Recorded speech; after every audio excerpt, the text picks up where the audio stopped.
What be y'all? Rezin 47 returning again for another album review. This is gonna be an album review I've wanted to do for almost over a year at this point. I was originally gonna do it last year when it turned 15 years old, but I just didn't get around to doing it. Reviewing another album by this band, and so since it just turned 16 years old like a week ago, what better time than ever to review this now? It's an album by my second favorite band of all time, and I'm talking about Tool's fourth album, 10,000 Days, released May 2nd, 2006. So most people should know who Tool is, but for those that don't, I'll give a quick biography on them. They're a metal band from Los Angeles. They got formed in 1990. There's a quartet. The members are Maynard James Keenan, the vocalist, Adam Jones, the guitarist, Danny Carey, the drummer, and then Paul D'Amour, the bassist, from 1990 to 1994, and then Justin Chancellor from 1995 to present day. So they got started up when Tom Morello of Rage Against the Machine introduced Maynard to Adam, because Tom and Adam actually had a garage band at that time called Electric Sheep. They introduced Adam to Maynard, who at that time was fucking with Green Jelly. You know, he loved how Maynard was singing. They decided he wanted to form a band with him. They later on met Danny, called up Paul, formed the band. In December of 91, they made their demo EP, 72826, slaying those out at the shows, which eventually caught the attention of Zoo Entertainment. They got signed to them, and they dropped their debut EP, Opiate, in 1992. And almost a year after that, in 1993, they followed that up with their debut LP, Undertow, which is what got them out there first, big recognition, with the songs Prison Sex and Sober. And around 1994, 1995, they started doing demos for the second album. And that's around the time when Paul D'Amour got kicked from the band, because he would really want to do more with the songwriting. He wanted to be more involved with that shit. I mean, they're just no, so he was out of there. He was replaced by a friend of Adam's, Justin Chancellor, who was in a band called Peach. He got invited to the band in 1995. And then September 1996, they dropped my favorite metal album of all time, Anima. This is where they really found their identity.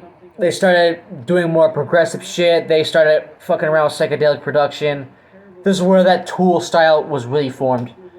And they got songs like Snow H, Stinkfist, Eulogy, Push It, Third Eye, etc. It's a masterpiece. Everybody should know that about that album.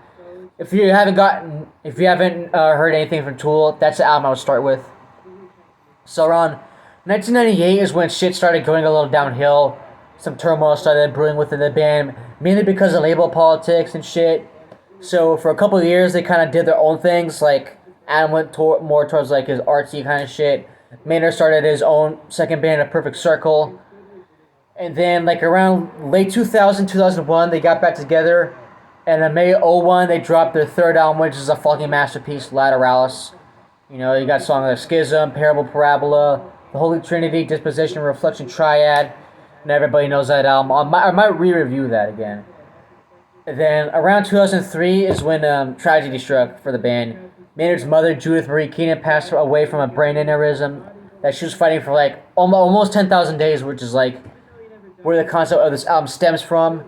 They started recording this around late 2005, and then on May 2nd, 2006, Tool dropped their fourth album, 10,000 Days. So I'll go through the artwork really quick. That right there is my favorite metal cover of all time, and my second favorite album cover in general. This right here is a part of a bigger painting by Alex Ray called Net of Being.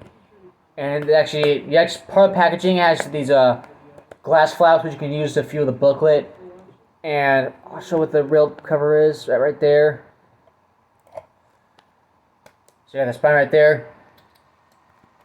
There's a back, no track list. Tool is usually known for not doing back art track list, but here we go. Here's a booklet. That's what the Net of Being looks like in full. And then this is where you would pull the booklet up to view the book thing in 3D. But here's the disc really quick. So yeah, here's how you use it. You put it up to the booklet like this. You can see it zooms in like that. That's how you can view it in 3D. I'll go through the booklet really quick right here. So here you go. Basic instructions on how to use it and shit. Credits. More credits with Adam Jones right there. I love that. I love that. That looks pretty cool when you view it with the glasses. Got what is that? Justin Chancellor. That also looks pretty cool in with the fucking glasses. I believe that's yeah, that's Danny Carey right there. I think I skipped. I think I passed Maynard already. Yeah, 2000. Oh shit. There's a track list right there. And if you didn't see, I'll go back and show you the Maynard picture. There you go. Alright, so this album was produced by Joe Barresi. This is actually, I think, his first album working with them. He also produced their Fear Inoculum album, which is amazing. So I'll go through the track. I'll go through these track by track. We got 11 songs to work with here. So yeah, let's go off the fucking track list itself in here. So let me see here. Track 1 is Vicarious, a perfect sign-in track to the album. It's one of my favorite songs of all time, within all genres considered. Yeah, this is also one of the 3 songs that introduced me to Tool on the game Guitar Hero World Tour. It had this, it had Parabola, and it had Schism. So perfect sign-in track, like I said. It's one of the heaviest songs they've done. I love the bass line in here, and that drop 45 seconds in is hard as fuck. And I love Maynard's whispered vocal delivery on this track. And lyrically, this is about how people escape reality by watching TV, specifically by watching negative news stories. You know, it's summed up in that line, vicariously, I live while the whole world dies. You know, yeah, heavy as fuck. I love how it's paced. Like, it's a 7-minute track, but it feels like more like 4.5 minutes. You know, I love how it ends with just Adam and Danny going off. And I also love those subtle news report samples that you hear, like, in the first verse and, like, before the last verse. I love that shit. I can't make out what it's saying, though. But it's fucking dope. Classic song. It also has a video, which I can't make out for the life of me what it's about. But it'll be in the description. So, Vicarious. Classic. Perfect opener. And then we go to track 2, Zombie. This is named after the genie from Pee-wee's Playhouse. Another great track, another heavy, chunky banger. Picks up perfectly from Vicarious. You know, lyrically, this is a pretty deep song. It's about this man who is very rich and has a pretty loyal partner, and he says, like, he'll trade all of his riches away for his partner to stay with him forever. You know, it's summed up in that line, if I could, I wish it all away. If I thought tomorrow would take you away. You're my peace of mind, my all, my center, just trying to hold on one more day. I mean, sums up about perfectly. It's pretty deep.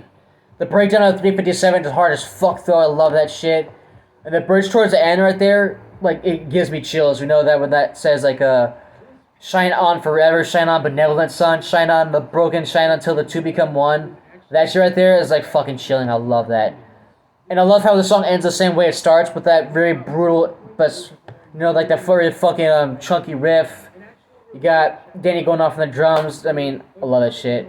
So that's Zombie. That was a single. Didn't have a video though. But then we're gonna go to the next 2 tracks, which are like the most depressing, painful songs on the album. So which is Wings for Marie, Part 1. This is an emotional tribute to Maynard's mother, Judith Marie Keenan.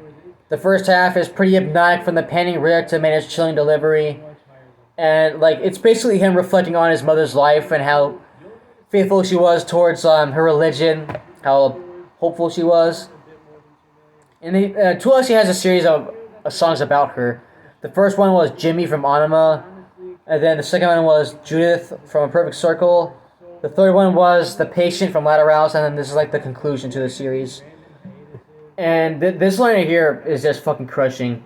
It was you who prayed for me, so what have I done to be a son to an angel? What have I done to be worthy? That's pretty much Maynard regretting all the shit-talking he's done on religion in the past, because, like I said, that was one of his mother's main passions in life. And then you got this really quick, heavy part, but then the way it ends is just very smooth and, like, very depressing. You know, I love this line right here. It's one of my favorites. Daylight dims, leaving cold fluorescence. It's very simple, but it's, like, very vivid. You can picture that in your head. And the way it ends, it just with the last line he says, and it's just fucking crushing with the way you hear that casket closing, you know, that doom. And then it just fades out. And then you get the second part coming up, which is 10,000 Days, the title track. Starts out with a very somber bass line. It's actually played on a fretless bass by Justin Chancellor. And you get that classic closing sound looping through with like these cracking thunder sounds. And the first two verses on this track are basically like Maynard praising her mother for how faithful and hopeful she was, even after her aneurysm accident. But the third verse has this line that fucking crushes me a lot. High is the way, but all eyes are up on the ground. You were the light in the way that they only read about. I only pray heaven knows how to lift you out. 10,000 days in the fire is long enough. You're going home. Oh my man, that shit is powerful, dude. And though they get this like very powerful drop with that "Give Me My Wings" chant, like around, I don't know, like around 5 minutes, I'll say. You get like this like elongated instrumental break with Adam and Justin just putting it all out with their guitar and bass. And then you get this around the 9 minute mark, this very powerful last verse. Set as I am in my ways and my arrogance, burden of proof tossed upon the believers. You were my witness, my eyes, my evidence. Judith Marie, unconditional one. That shit is powerful, and it's pretty much him regretting, all the shit talking he's done. Like I said again, and this gotta be like one of the hardest parts of the grieving process is like all the shit he regretted, like insulting her and shit. And this song pretty much ends the same way like Wings for Marie did, like some subtle lyric differences. And this is like one of the two songs I cannot listen to every time. It would be this song and Immortal Techniques, You Never Know. Just that song is like very personal for me, and then this one right here is just really fucking depressing. I've lost people in my life before. And even for Maynard, this is just too personal for him. He said he will never put himself out there like this again, which I respect, but this song had to be done. This song was part of the grieving process for him, I will say. So that is definitely one of the best parts in Tool's discography, and it's the best part of the Judith trilogy. So after that, we get more uplifting track, which is a fucking classic, The Pot. One of the most iconic songs of all time, not just in metal or rock, all time. The opening line, "Who are you to wave your finger? You must have been out of your head," is classic. And the way Maynard uses it in like that falsetto pitch is fucking amazing. I love that shit. It just goes to show you like all the different voices Maynard can use and like how multi-talented he is. Rob the grave to snow the cradle, then burn the evidence down. Soul box, house of cards, and glass, so don't toss your stones around. And iconic opening verse. I love the bass line on here. It's top 5 of all time for me. Funky as fuck. I love it. The title from this song comes from the phrase "the pot calling the kettle black," but it's also talking about like how the court system must be so high to be as corrupt as they are, because that's what the song is about. It's about the judicial court system and how corrupt it is, mainly the kangaroo type system. But anyways, I love that one part, that liar, lawyer, mirror, show me what's the difference. I love that shit. I love how it's delivered on that kind of melody. And especially like in the 5 minute mark when you just get that power chord like at the end, Adam just lets that ring out and you get that line again and it drops into the last part of the song. It's hard as fuck. I love it. One of the hardest, heaviest songs they've ever done in their career. One of the best songs they've ever done in their career. I saw this when they played this when I saw them live in March. They killed it. I love this song. And this also got played a lot on the local rock station, 98.9 KQRC. This got played a lot in 5th grade, as well as the band in general. So yeah, they were going to do a music video for this track like around 2007, I'll say. But they didn't get around to it for some reason. And we do have somewhat a video for it. Everybody knows the iconic fan video with like the farmer and the snails. I forgot what the name of it, the video he used was, but it's like something French. But yeah, fucking classic song, The Pot. We get a drink of water really quick, then I'll bring y'all to the second part of the album. Alright, so we're at the halfway point, little rest stop in this album. Track 6, Life and Conjuring. This is an interlude to bring the album from the A-side to the B-side. And the title of this comes from the ritual for the Lapin Apache tribe. They would recite the chant that you hear in the song, and they would do that while they're high on psychedelics.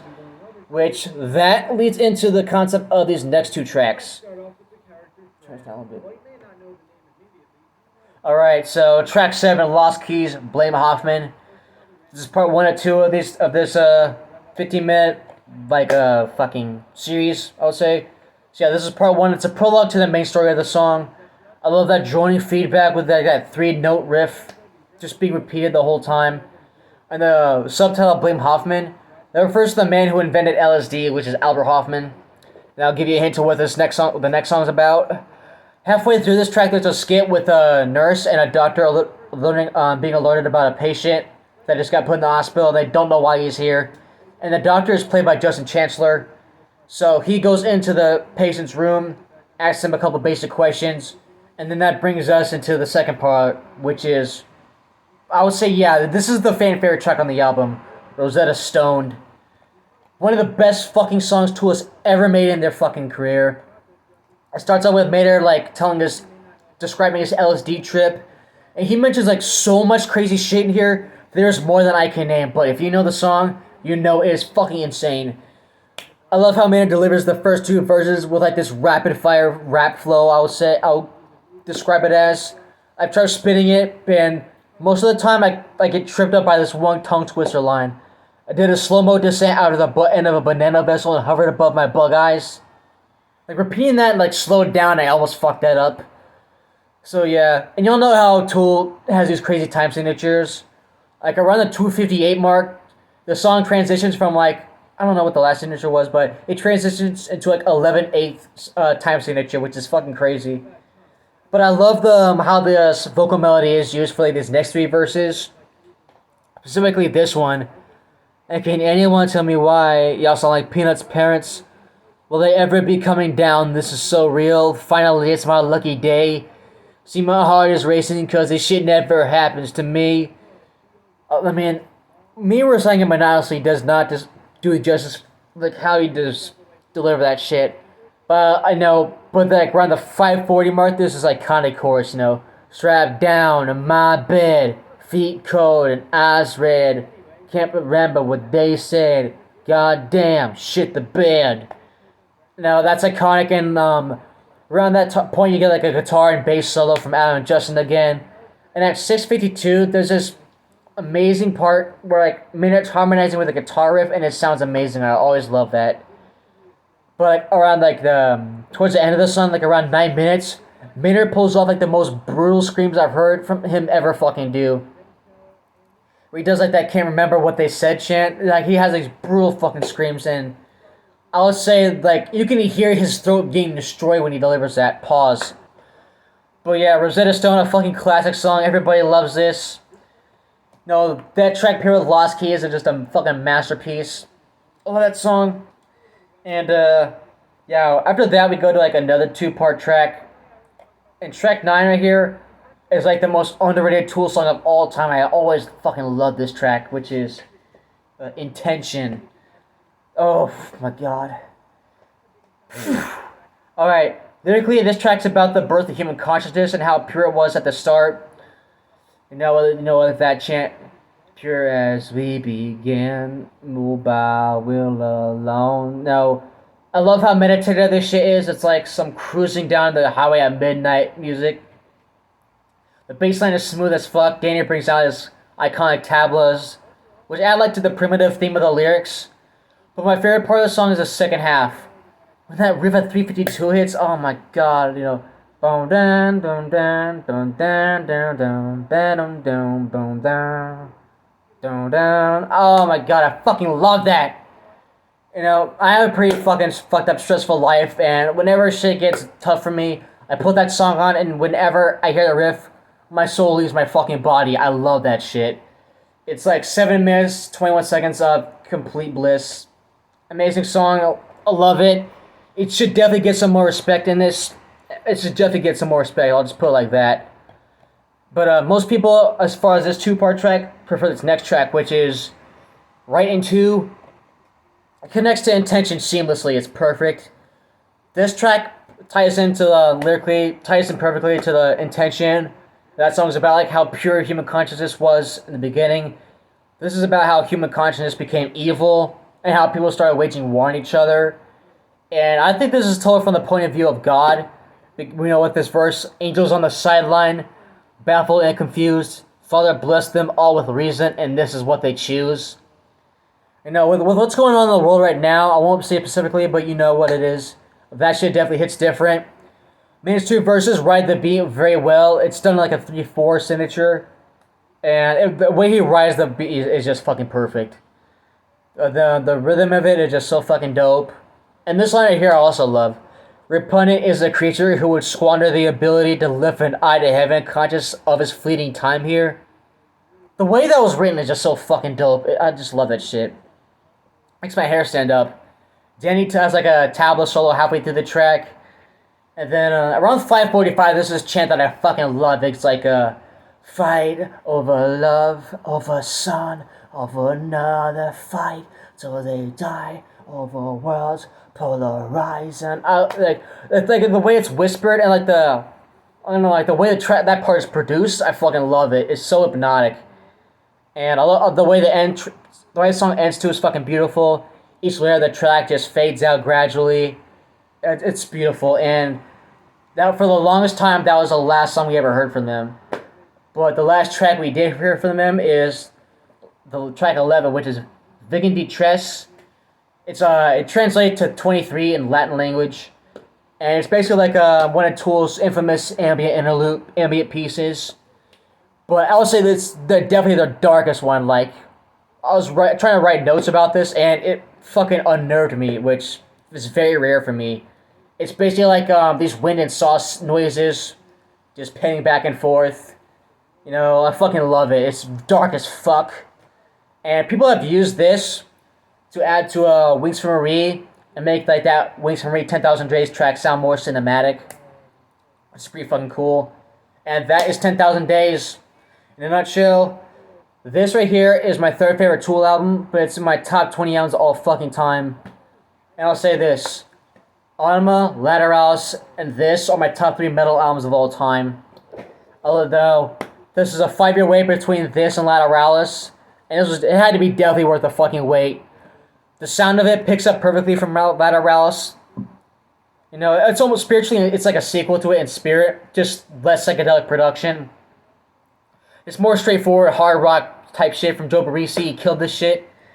I love how they I love how they experimented more with like the lyric subjects. It's more diverse, and they worked more on connecting tracks together like they did on Lateralis. Pretty much every song on here has a connection to another track, which is fucking awesome. And I would say this is an underrated album. I really don't hear this talked about that much compared to like Anima or Lateralis or even Fear Inoculum. It's a masterpiece in my opinion. My rating of it is a perfect 5 out of 5 or 10 out of 10. My top 3 favorite tracks, we're gonna go 3-1 here. 2 tracks, but I put them together as one because they come together as one piece. Lost Keys, Rosetta Stoned, The Pot, and then number 1 is Vicarious. So that is Tool's 10,000 Days, their 4th album. And for the longest time, this was their last album. Until 2019, 13 years later, when they came back with Fear Inoculum. So I might be reviewing Lateralis pretty soon because that turns fucking 21 on Sunday. So keep your eyes wide open for that. Thank y'all for watching. Make sure to like, comment, subscribe, and share this shit. Turn on notifications. You know the deal.